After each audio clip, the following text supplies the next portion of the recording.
Did feel I think this the first full practice that you had all hands on deck, like not in non-contact jerseys and ready to play jerseys. No, I think there was a couple early in camp, but it's been a while. It certainly was the very first couple days of camp, but it's been it's been a while. So it was good to see, and the pace of the practice was really good. I was very happy with the practice today, and it's nice to see that try to get some chemistry built to what we had talked about in August. The 23 guys that were out there, and what tipped the scales for guys, say, like Declan and, for David, because as you mentioned, they were probably difficult decisions to have to discuss yesterday. Well, it was, and we're thrilled for us. The best thing for the organization is that all three of our players that we put on waivers cleared, because they're all important pieces to us, even though we had to put them on waivers based on keeping 23 around. But I know Colin didn't want to get picked up. He's thrilled to be here, and we're very happy to have him. With Capos, it's probably the injuries. We would have. The plan was to play him in a few more games because he didn't play enough last year. But then that injury sidelined him, so I think that probably hurt him on waivers. And Axel, listen, he had a good camp. He didn't do anything wrong. Didn't play himself way out of here. But again, it's numbers, and so you can only have 23 guys as of yesterday at 1 o'clock. So again, you'll see Axel up here, you'll see Capo up here, and you're going to see Colin up here. So it speaks volumes for the depth that we now have in our organization. What did Declan do to win the job, and how do you plan to use him? Like, as a young guy, do you have to plan on a rotation, or is he going to have to push his way in somehow? He's going to have to push his way in here somewhere. It depends on how things are going. We know injuries are going to happen, and so that's something that we'll assess every day. What are some of the benefits for a guy like him to be around NHLers practicing rather, he would have had to clear waivers obviously, but for him, rather than playing all the time in the minors versus being around an NHLer on a daily basis? Well, he's played well in the minors. He's been there for a couple of years now. It's more important now. Get used to the pace of the NHL game. Get used to the size and the strength of the players up here.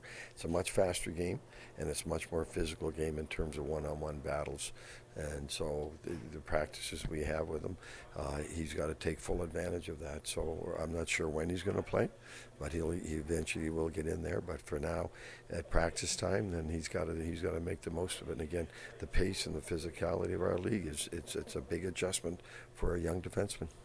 Nikolaj just a few minutes ago said that he feels good enough to play on Wednesday. Is there any medical clearance that he has to go through before getting a green light?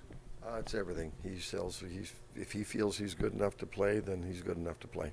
And the medical staff's done a wonderful job with him. They've been patient with him, and if he comes to us, and that's what we've been saying all along, when he comes to us and says he's ready to play, then he's ready to play. Rick, for a guy like David Gustafsson, was there anything in particular that set the stage for him to be that 13th forward or in the mix, other than some of the others? Well, when I called him during the summer, and I made it very clear to him that because he didn't score last year, that he's going to have to come in and earn a job. The job was not going to be given to him, and I give him credit. He worked very hard. It was nice to see him score 3 goals, so that always helps. But he came in with the attitude. He knew he did not have a job here. He knew he had to earn it, and then give him full marks. He worked very hard. He played some left wing, played some center, which is the role he was used on last year, and it certainly helped his cause that he scored a couple of goals. Rick, who's your tough minutes deep pairing this year, the way you've got it lined up? What? Who's going to play the toughest minutes as a deep pairing?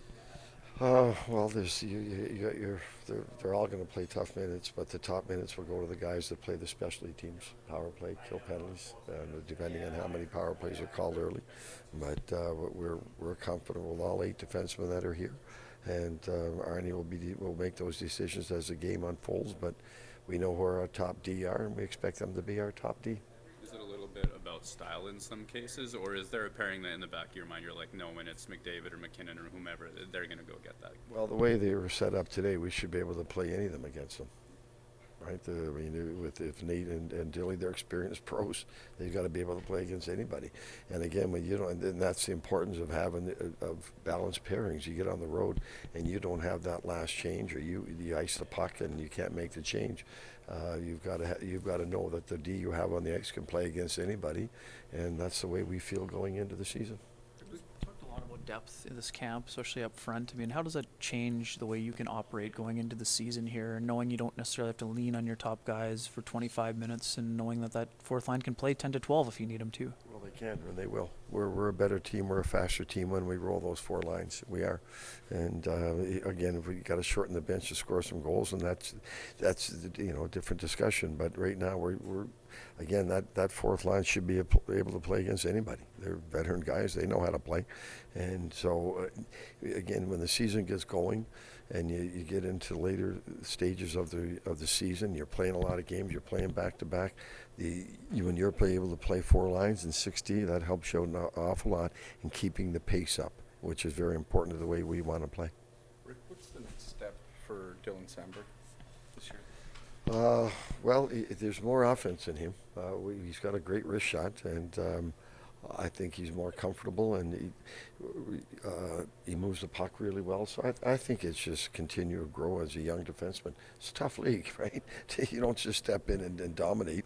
You look at Victor, and then Tampa took him a few years. And he was number 2 overall. So it's a tough league, and it's a hard league to play against, but Dylan has shown he keeps getting better. He made a lot of progress last year, and I think he's still growing. He's going to keep getting better with and without the puck, but certainly offensively, I like the way he shoots the puck. I've been telling him that's his last training camp, and I'm hoping to see a little bit more offense from him. You said last year you defaulted kind of to, just the defensive side of the puck. He wasn't as willing's not maybe the right word, but just wanting to maybe step up and physical like he was against Stützle and that. Every young D comes in, they got to learn how to play defense. Unless you're going to put 1 or 2 points on the board every night, you can't be responsible for goals against every night. So that was the right approach. They've got to learn how to defend first. The offense will take care of itself once they do that. But again, unless you're Paul Coffey or Bobby Orr, one of these guys is going to put points on the board every game, you can't be a liability defensively, because your goals, your creating offense has to offset your defensive liabilities. So right now he's learned. We're very comfortable with him defensively, and as I said, because of that base that he has, he should be able to add more offense. Yeah, you see him more comfort in him on the ice. So that's basically what I was asking. You see him being more comfortable. More comfortable and joining the rush and getting ready to shoot the puck and ready to move the puck. All the things you've got to do to play defense in this league. And just one on Ville. Did he have to have surgery? Surgery, yeah. He had surgery, and it went very well. So we're hoping. Does that change the timeline for him, or is it Still looking, you're going to get 8 weeks, and then you're going to be every day. What's Ville? It's going to be minimum of 8 weeks, and we'll let you start addressing it again then.